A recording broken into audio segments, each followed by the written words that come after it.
Sami Wachowasing, Malangi Executive Member, ngasi se akhoi Principal Secretary ki Chamber da New Secretary ta akhoi Malangi member ka punna Principal Secretary na CR loraga Imphal West ki DC Masai yauraga amadi Chief Engineer amadi magi official sing yauraga loina na contractor sum masamag yauraga akhoi punna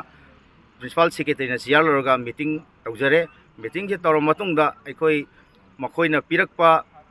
ban handokpiyo hairapado aikoina ban handokpadi ngamoi aiba che amaga loinana handakti pibiro mamangda hairaga suksem sembiraktabana maram moiraga koi thajaba ngamdre prajada aikoi thajaba haiba ngamdre haibadagi makoina aiba che amaga loinana aikoida pibirakle hairakliba pirakliba che sigi matungina aikoi numit nini haibadi sagonse numitagi makoi thabak haujarage hayengsima maintenance kai makoigi material mayam thamnanaba matam pibiro Sagonse numitagi thabakse haurage haidana makoina aiba che amaga loinana aikoida thajaba pirakpagi matungina hairiba numit nini asida makoina thabakse tawroktragadi aikoi makha taba khongjang changjanjagani aduga karigumba hairaiba makoina piraiba matam asida thabakse hauroktaragadi aikoi numit nini se yengaga aikoina banse khizitang komthokani karigumba tawroktragadi makha taba hena akanba khongjang changjallakani haidana haijaningi maram maduna aikoigi ballase numit nini khaktang makoina torokani haiba piraiba peresigi manungda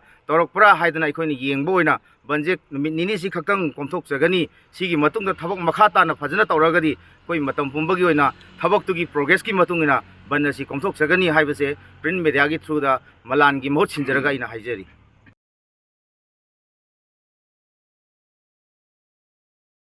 Sami Wachowasing, Malangi Executive Member, ngasi se akhoi Principal Secretary ki Chamber da New Secretary ta akhoi Malangi member ka punna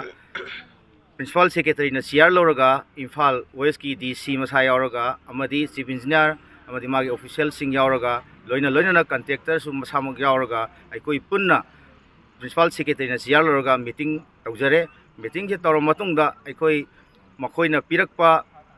ban handokpiyo hairapado aikoina ban handokpadi ngamoi aiba che amaga loinana handakti pibiro mamangda hairaga suksem sembiraktabana maram moiraga koi thajaba ngamdre prajada aikoi thajaba haiba ngamdre haibadagi makoina aiba che amaga loinana aikoida pibirakle hairakliba pirakliba che sigi matungina aikoi numit nini haibadi sagonse numitagi makoi thabak haujarage hayengsima maintenance kai makoigi material mayam thamnanaba matam pibiro Sagonse numitagi thabakse haurage haidana makoina aiba che amaga loinana aikoida thajaba pirakpagi matungina hairiba numit nini asida makoina thabakse tawroktragadi aikoi makha taba khongjang changjanjagani aduga karigumba hairaiba makoina piraiba matam asida thabakse hauroktaragadi aikoi numit nini se yengaga aikoina banse khizitang komthokani karigumba tawroktragadi makha taba hena akanba khongjang changjallakani haidana haijaningi maram maduna aikoigi ballase numit nini khaktang makoina torokani haiba piraiba peresigi manungda torokpra haidana aikoini yengbo oina banje numit nini si khaktang komthok jagani sigi matungda thabak makha tana phajana toragadi koi matam pumbagi oina thabak tugi progress ki matungina bannasi komthok jagani haibase print media gi through da malan gi mohot sinjaraga ina haijari